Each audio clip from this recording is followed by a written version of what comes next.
High, আমি নূপুর Gyne Dutta the আর্টিস্টিকা থেকে, যে তার একরত্তি মেয়েকে নিয়ে পৌঁছে যায় পশ্চিমবঙ্গের অলমোস্ট সব জায়গায় কনে সাজাতে। বর্তমানে আমার স্টুডিও বাঁকুড়ায়, তাছাড়াও আমার জন্মস্থান বর্ধমানে আমি হাইলি অ্যাভেলেবেল। এছাড়াও আমি দুর্গাপুর, বিষ্ণুপুর, পুরুলিয়া এবং তার আশপাশ অঞ্চলগুলোতেও স্বাচ্ছন্দ্যের সাথে কাজ করে থাকি।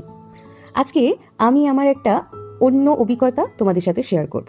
আশা করছি এইটা অনেকেই রিলেট করতে পারবে, বিশেষ করে যারা ডেস্টিনেশন ভিজিট করেন। সমস্যা টাউন এরিয়ার মধ্যে হয় না, মোটামুটি টাউন এরিয়ার মধ্যে গুগলকে ট্রেস করে খুব ভালো করে ক্লায়েন্টের কাছে সময় মতন পৌঁছে যাওয়া যায়। সমস্যাটা হয় যখন আমরা একটু টাউন এরিয়া থেকে বেরিয়ে গ্রামাঞ্চলের দিকে রওনা দিই। গুগল সবসময় আমাদের কিন্তু শর্টকাট রাস্তাটাই দেখায়। এখানে আমি গুগলের কথা কেন বলছি? আমি এবং আমার মনে হয় আমার মতন আরও অনেক মেকআপ আর্টিস্টই আছেন যারা ডেস্টিনেশনে পৌঁছানোর আগে গুগলের লাইভ লোকেশনটা নিয়ে নেন। এইবার আমরা যখন একটা কোনো অজানা জায়গায় যাচ্ছি, সেটা আমাদেরও উচিত বলা যে আমরা এই লোকেশনটা এক্স্যাক্টলি চিনি না।